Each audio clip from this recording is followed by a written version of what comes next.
and I help companies generate more revenue through digital marketing. Entrepreneur Magazine said I was the #1 marketer in the world, and they also said I created one of the 100 most brilliant companies. I started my first website at the age of 16. I took all the money that I earned from working at an amusement park and I paid a marketing firm. The marketing firm provided no results, and I quickly learned that I wasn't alone. Out of my frustration and from being broke, I had no choice but to learn marketing. My first client was a power supply manufacturer. I helped them generate another $25 million in sales, and from that point, I realized the power of marketing. I helped everyone that I could, and I built my reputation by being honest and over-delivering. I've helped companies like Google, NBC, Viacom, General Motors, eBay, but nothing's more satisfying than helping small business owners succeed. I founded 4 multi-million-dollar companies, and I've learned all the mistakes that you should avoid. I've written about them on Forbes, Entrepreneur, Inc., Fast Company, and even on my own blogs. It's so awesome to know that colleges from all around the world are teaching my material in their classroom. Over the years, I've received awards from the President of the United States, the House of Representatives, and the United Nations. People believe marketing is expensive and difficult. Fortunately, that's not true. There is a formula. Even if you don't have a technical bone in your body, you can get results. And my mission is to share this formula with you.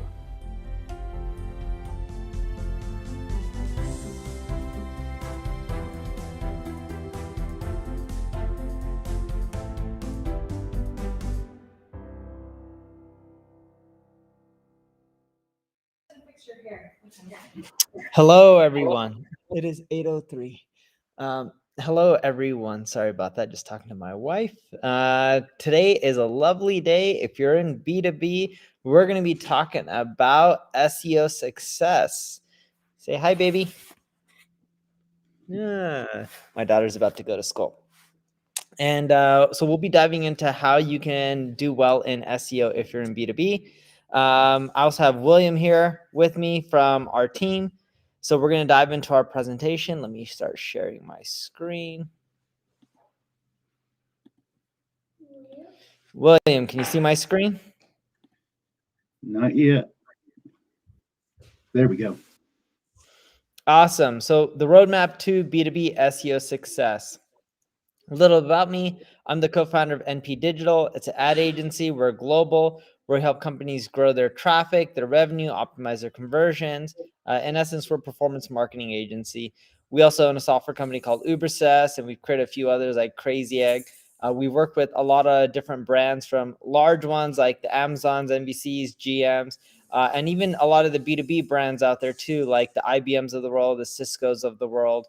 And technically, yes, those companies plus many, many more large ones. And the stuff that we're going to present today, it's going to be data driven, so it works. We've tested this for a lot of our customers all over the world.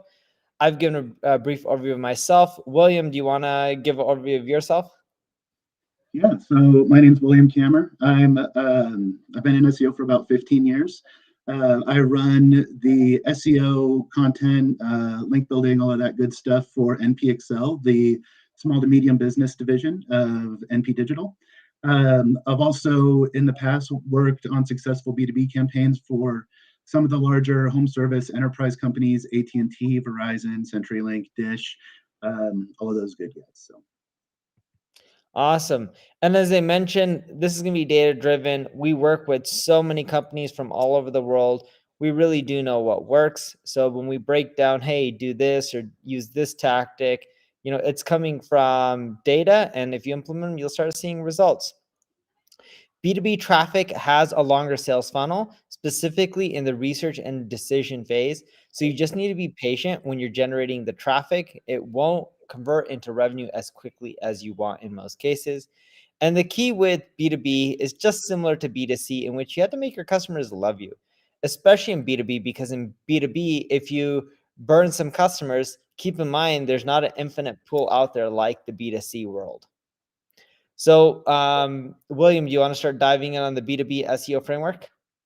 Yeah, so before we go really deep into the how to target, how to build out B2B content. We wanted to go over some of the basic SEO framework for B2B, and this overlaps with B2C as well. So obviously you know that a lot of traffic and leads are generated through search engines, so or else you wouldn't be here. So let's dive into some of the SEO basics before we get a little bit deeper later in the presentation. So there are three main pillars of SEO. There's technical SEO, on-site SEO, and off-site SEO. With technical, you're talking about how you're interacting with bots, crawlers, making sure that your website is accessible to those technologies like Googlebot that are going to be crawling your website and indexing it in their search engine. Offsite, that's the one of the main ways you're going to build authority. So that is your link building, your reputation, your reviews. And then on-site is the content that you're actually generating on your domain in order to engage your users and get them interested in your products or services. So when you were looking at these three pillars, first you have to generate content. If you don't have anything on your website, nobody's going to engage with your brand. So the first thing you need to do when you're developing a new website or marketing a new B2B service is to generate that content that speaks to your audience specifically. And you're going to do that by creating landing page and blog content for keywords that have the intent of your users behind them. And so what that means is, what you have to think about is, who are my clients? How do they search? What are they searching? And what is the intent behind their searches? And how can I solve those problems or give them the information they're looking for when searching for those? Also, on the technical side, you have to ensure your site is crawlable. You can communicate more effectively with search engines using schema markup or structured data markup, adding things like product schema, article schema, breadcrumbs. You want to make sure that your website is fast and can load quickly on mobile devices. One of the main ways to do that is to compress your images and optimize your images on your website. Those can get really bloated. Also, make sure to remove any duplicate URLs from your crawl budget, which is what Google uses when crawling your website. So each website, depending on its size and authority, will have a different crawl budget. And you want to make sure that only the web pages that you want crawled and indexed in Google are the ones being crawled. Also, you want to pay, like I said, close attention to your site speed. And a new buzzword out there over the last year or two are core web vitals, which is kind of the evolution of site speed and getting a little bit more granular into how a browser is going to load your content and how a user might interact with that from a user experience perspective. And then the off-page SEO, building that authority. Link building is something that is always going to help build your authority. Those links are basically votes to your website in Google's eyes, showing that this is content that Google might want to consider crawling and indexing. But you need to make sure that there is quality of those links. Not every link is created equal. And so you want to make sure to build that link authority, but not just the link authority. Your reputation matters. Google is intelligent enough now to crawl and consider mentions of your brand and not just links to your website. And we'll also take things into consideration like reviews across Yelp and other review sites as well. Yeah, and in B2B, we found that infographics work extremely well in building up links, especially if you can break down anything that is super technical and data rich into a nice, beautiful graphic. It does quite well. Absolutely. And once you build those three pillars of your SEO, easy peasy, right? Now you're good to go and your business is going to be successful. You just need to monitor that traffic and iterate it. Of course, that's not actually true. And this is just the intro to the presentation. We're going to dive a lot deeper to make sure that you can beat out the massive amounts of competition in your space as well. So now let's dive into B2B sales and how it's just a relationship business. So in the B2B sales process, it all starts with needs. What do people need? Then it's awareness, then it's research, then it's the sales decision and client. And it's funny, like the need could be, I need a tool that can help me get more traffic from Google.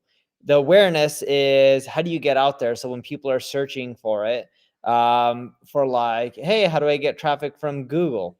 You hopefully have blog articles like you see on neilpatel.com. And then they'll do research on your company versus other companies. Maybe they'll talk to case studies or clients or look for references, testimonials. Then they go into their sales decision and hopefully they choose you and they become a client. This is in essence what a funnel looks like. Keep in mind the process is much longer than B2C. In B2B, unless you're selling small ticket items like $10, $50, $100 a month, which isn't as common, or I would actually rephrase that. It is common, but the majority of the revenue in B2B is driven by enterprise, at least currently. And in the enterprise world, the sales cycle is much longer. For the smaller ticket items, the sales cycle is really short and quick. When you're thinking about B2B versus B2C, right, there's a lot of similarities and differences.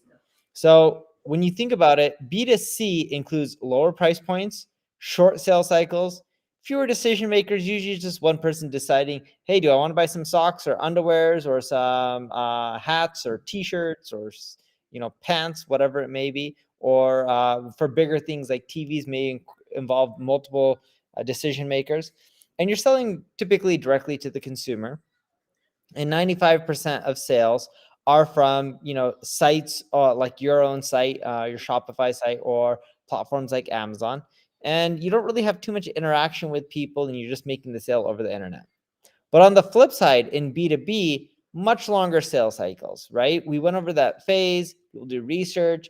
They talk to you, multiple decision makers, has to go up the chain for budget approval. Once they pick that you're the winner, in many cases, if the contracts are large, it goes through a division called procurement, in which procurement will negotiate the contract, the terms, payments, the amount, try to get you down on price. A lot of B2B isn't emotion driven. It's very logic and results driven. So in other words, if you can produce them an ROI, help them solve the problem, they're more likely to pay you. And they're really concerned about time, how long things will take, how efficient, how much time it'll take from their employees, how much it'll cost.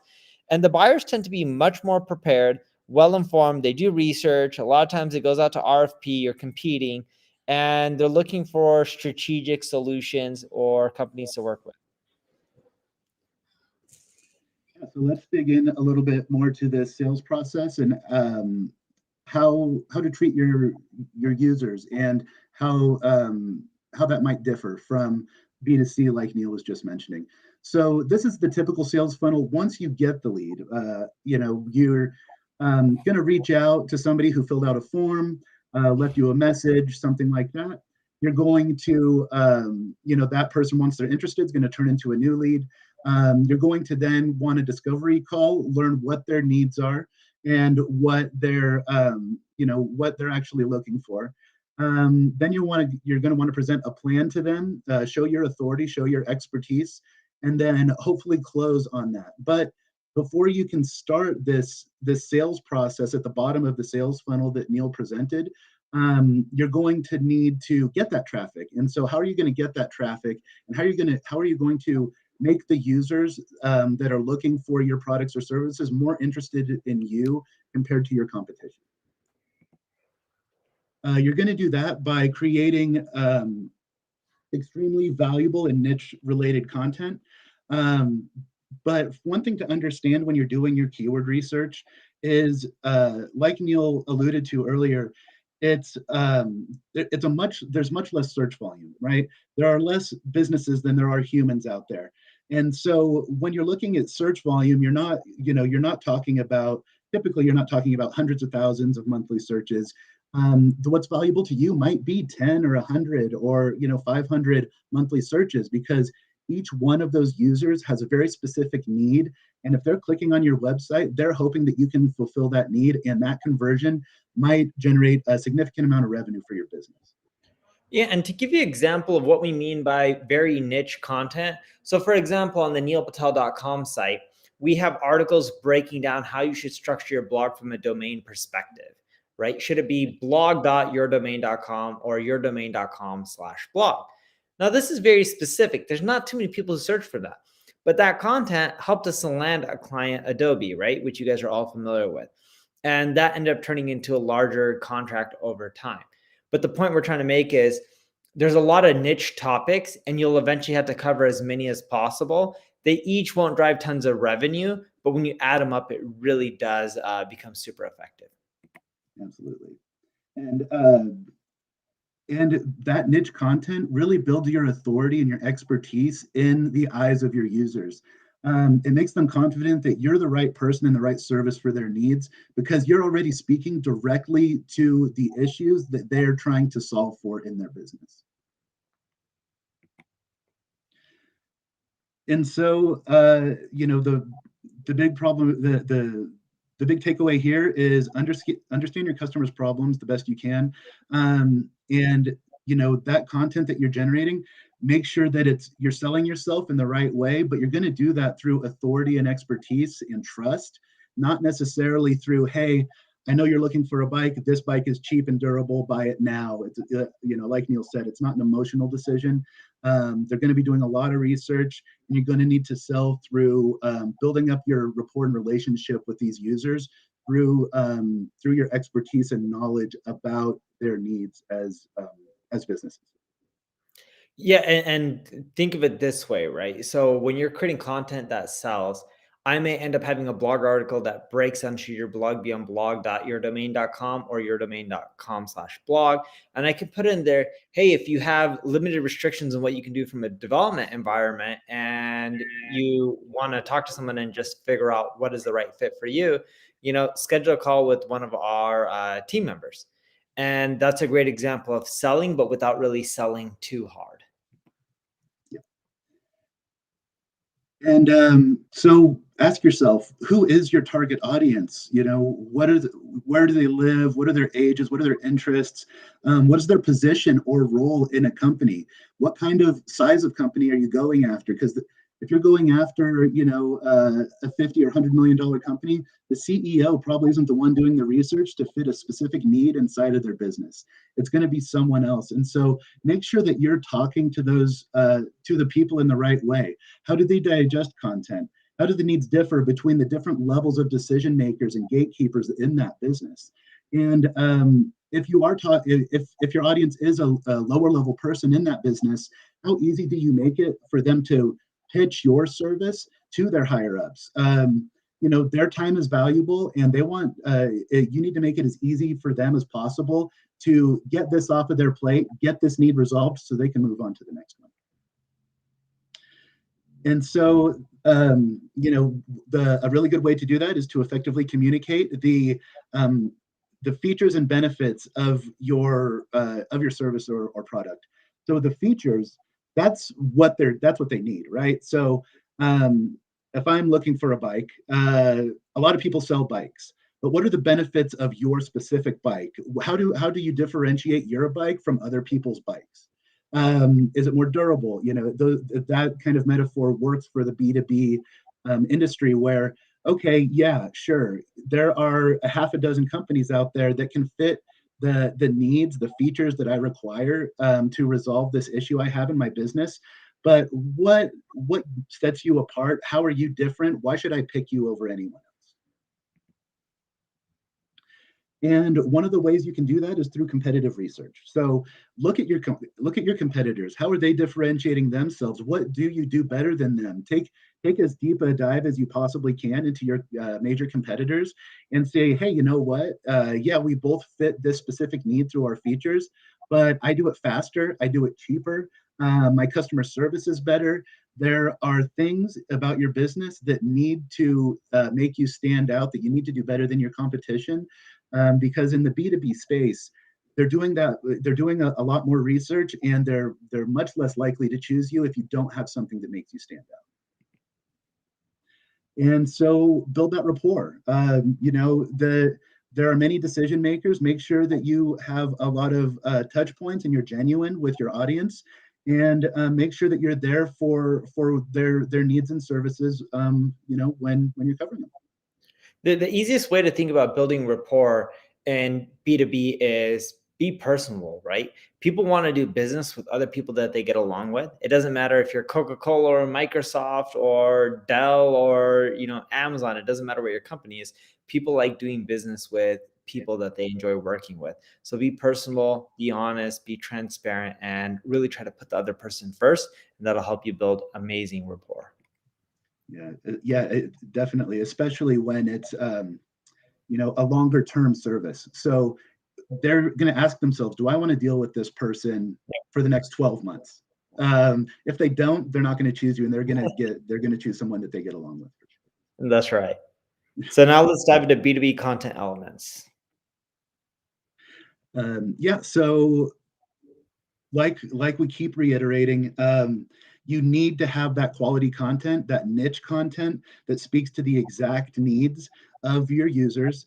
And it's going to take some work, but that's how you're going to reach your audiences when they need you. So you need to provide that value.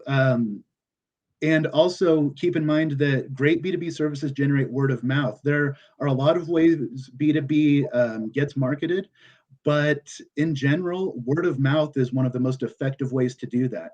That doesn't just mean, your buddy said, hey, use this service, I like them. Word of mouth can be a review online, a quote, or a case study that you can use on your website. There are a lot of different ways to build that word of mouth, which is basically just a really effective way for a B2B service to generate that authority and give users that confidence to engage with you. And, if your clients like you, you might get some client referrals, and maybe some of those turn into links, and you're satisfying some of that off-page SEO that we touched on at the beginning. So this is a breakdown of a general structure of content. So you're going to want to make sure that you're including specific sections within what you're discussing. And so, you need to identify a problem, you need to resolve that problem, and you're going to want to resolve that problem likely with your service, or at least with your authority and expertise within the industry. But you can fit some of this word of mouth inside of these pieces of content. Have client quotes saying, hey, you know what, I did have this problem, and they did resolve it in a very effective manner. And so you can integrate some of this word of mouth inside of the content that you are building. Yeah, and just as a general template on what converts, state the problem, recommend your solution, then talk about the benefits of your solution. And when you're, or let's actually rephrase, state the problem, recommend your solution, show some client quotes of people getting results from your solution, then talk about the benefits, talk about and then show maybe a quote about the benefits of a client saying, what the results they got from the benefits and how it helped them. Then talk about the project fees. And if you don't have your pricing and you want to talk to a rep, that's fine too. And then ideally I would try to show quotes on how they got a huge ROI. So, use a different client, get a quote on the ROI. Because yes, B2B tends to be more expensive, but if people are getting ROI, it doesn't really matter as much. And then the call to actions, whether it's a lead form, call, schedule a call, whatever it may be. Definitely. And once you build that content, do what Neil does, share it out, make sure that you're engaging on multiple platforms, make sure that people can see that content and are aware of it. So SEO is my bread and butter, and it's great when people are searching for me or my services specifically on Google, but you're going to build links, you're going to build authority and awareness through sharing that out on multiple platforms as well. And make sure when you're building that niche content and sharing it out that it is something that you believe you've truly mastered, and you are building that authority. That if you are being disingenuous and saying, hey, look, I'm an expert because I just Googled this thing for a half an hour and then wrote about it, that's not going to be as effective. And somebody who's in the industry is going to be able to see through that. So, ask yourself what your customers want, but also what you're very good at, and make sure to write on those things. So it's all about, B2B content. It's all about communicating the value of your brand to your prospects and differentiating from competitors, like we said. It's not just the, you're going to communicate that your brand through that authoritativeness, that expertise, and so you can build up that trust. Also, each piece of content that you generate, you want to ask yourself why you're generating this. So what is the purpose of this? Is this a bottom of the sales funnel? piece of content where you're trying to get those form fills, those phone calls? Are you just trying to get some referral traffic or links from a very shareable piece of content, which is something like this example here, where you're doing kind of a roll up, an aggregation? Are you trying to generate organic traffic by targeting specific keywords? Are you trying to generate social buzz, getting comments and shares? So ask yourself what the purpose of each piece of content is as you generate it. And in B2B, what you'll find is over time, certain pieces of content just perform better for you than others. So the ones that are performing really well, make sure you continually update them. So a great example of this is I sent an email blast out today on a SEO pact. I think the number was 23 worksheets, templates, and cheat sheets. And when I sent out that email in the morning, I actually wrote that blog post well over a year ago, maybe 2 years ago. My team recently updated it, so it's fresh. We changed it. I already had 100 plus comments, maybe even over 200 plus comments, but we knew that post did really well in generating backlinks. Didn't necessarily generate a lot of leads, and we knew that, but it's a combination, right? Some of our posts are great for generating leads. Some of them are great for generating links, as was just mentioned earlier. So you don't always have to keep creating new content. Make sure you update your winners. And we'll do that. We try to update our winners at least once a year and then re-promote them, because it'll just help breathe more life into them, and that'll help you do better over time. Yep. So once you generate that content, like I said, SEO, love it, but make sure to build up that targeted content. Make sure that you're segmenting your audience and addressing your audience in the ways that they want to be addressed. Is it the gatekeeper who is going to, first be aware of your service? Is it the SEO who wants to do a little research on you before they actually pull the trigger on a contract? And then you can promote that content in a couple of different ways as well. Use organic social, and you can actually promote this in paid platforms as well. Just try to use more professional platforms. Facebook might not be the best way to engage with a B2B marketing piece. So consider your audiences, where they play around online, and make sure that you get in front of them. And if it's really tough to get in front of them organically at first, you may want to consider some paid as well. And then really quick here, just to sum up in some really easy ways, the things that we've been talking about. So clearly articulate what you are offering, and clearly articulate your brand and what differentiates you. Yep. And why someone should choose you over the competition, right? In essence, why are you the solution versus anyone else? That's the key when you're trying to clearly articulate your copy and trying to generate more leads, which also dives us into quality as well, right? If the quality isn't there, it's not going to work. Yep, definitely. But then also make sure that your value and your pricing is on point. You can be more expensive, but you better be able to communicate that additional value of your product or service. And if not, then your price might need to be a little bit more competitive. So understand where you are in the marketplace, because your users and your potential clients absolutely do. Yeah, like a great example of this is we know we're double the price of our competitors, but when people use our solution, they're usually getting 4 times better results than our competition. So in theory, if you look at the results, we're actually cheaper. Yeah, you can go for the solution that may cost you less upfront, but that means you're going to make less money, right? That's an example of describing value. You would get more specific than that. I'm making this up, of course, because I don't have a product that I'm describing right now. It's fictitious, but you guys get the point. And then be sensitive to your users and your potential clients' time. They're trying to save time and get this issue out of the way by using your service. So make sure that you have a sensible learning curve. Make sure that you can demonstrate a clear return, and make sure that you're basically making the job of your potential users easier. That's why they're looking for you as a service. And once you do get that proven success, make sure that people are aware of it. So, for example, on npexcel.com, shameless plug, is we have about 40 specific case studies for clients that we show specific results for that have significantly increased the success of their businesses. So don't be afraid to brag in a professional way about the success that you have provided your clients in the past. So now let's dive into some case studies, right? So Discover Financial Services, they had an issue in which Discover, everyone knows them for credit cards, but their awareness and visibility for their debt solution or debt consolidation was just really poor. So what we did is we worked with their brand agency to optimize landing pages, and we aggressively promoted it through offsite, for example, link building, social media marketing. And what really helped was through this process, we started ranking them #1 for keywords like debt consolidation.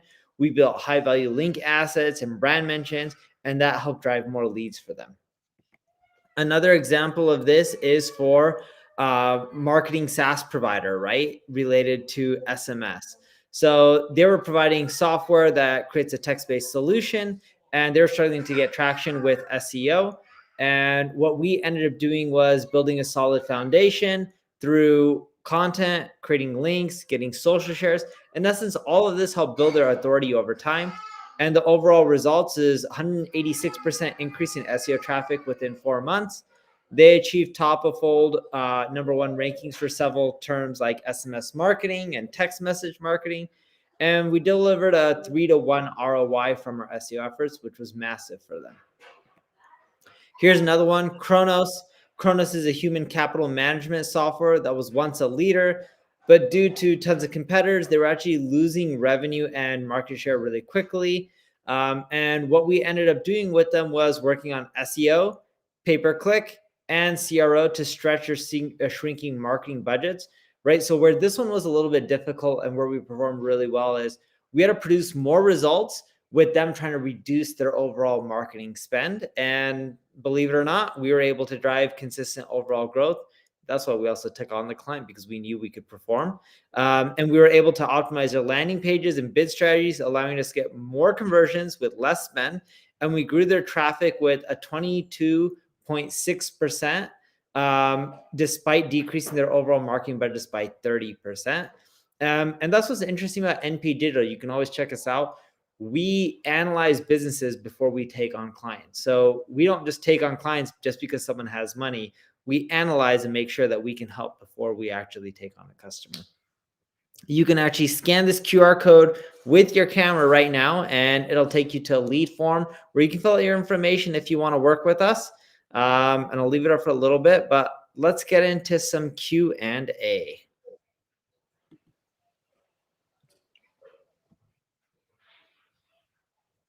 With some questions that you guys have been asking in the chat, and also some commonly asked questions about B2B, SEO for B2B companies. So the first question is for William. What has been your greatest work challenge related to B2B SEO recently, William, and how did you resolve it? Yeah, the reason why I worked on this presentation in the way I did and harped so much on building out comprehensive content is because one of the biggest challenges in the B2B space is nurturing those leads. And so getting them in the door, getting them to click on your website is one thing. Getting them to click on your website multiple times because they believe you to be an authority and want to keep going to you and listening to what you have to say is an entirely different battle. And so nurturing those leads for the 90 to 120 days that is needed in order to convert someone from the beginning to the end for a significant enterprise level product for a B2B service is extremely difficult. It takes a lot of keyword research, a lot of content calendar, content marketing, just content planning in general. And in order to do that, it takes a lot. It can take a lot of resources. You got to write a lot. Look how much Neil has written on his blog. It's an incredible amount of content, and you need to be able to target that content and not shy away from the amount of work that it's going to take to continue to build up that expertise and authority and nurture those leads through the entire sales funnel. Yeah, that's the hard part. Now, next question from MK Test Systems. Should we focus on the features or benefits for keywords? Go for it. I was going to say the quick answer is both, but you need to the features are easier. So those are your landing pages of this is the thing that I'm providing, this product or this service.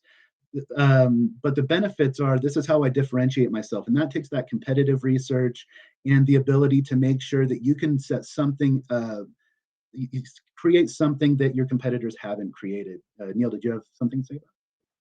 Yeah, think of it as the features drive the traffic because people are typing in what they're looking like problems to solve. The benefits help you convert the person into a customer, so that you need to go after both. Yep. A competitor audit, we have a question here, which is, what's the ideal frequency for doing a competitor audit, keeping an eye on your competitor? Yeah, so how much time do you have?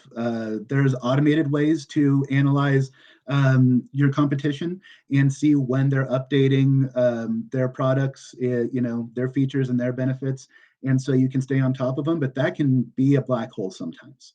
And so you want to do your competitive research. I would say quarterly is probably a healthy cadence.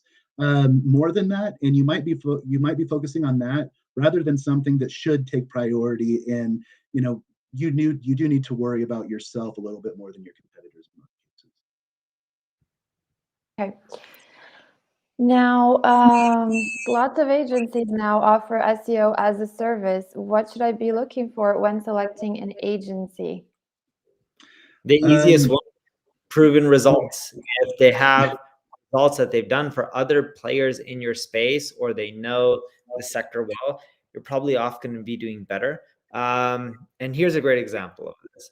If someone has amazing track record for e-commerce, but you're in B2B, marketing an e-commerce business is very different than marketing a B2B. They can have the biggest name, they can have the most recognition, they can have the most awards, but if all their focus is e-commerce, you wouldn't want to choose them to do your B2B SEO and marketing.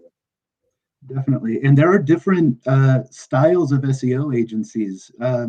There are, ones that focus on local, ones that focus on lawyers, ones that focus on e-com, just like Neil said. And a lot of those agencies might try to get your business, even if it's not their specialty.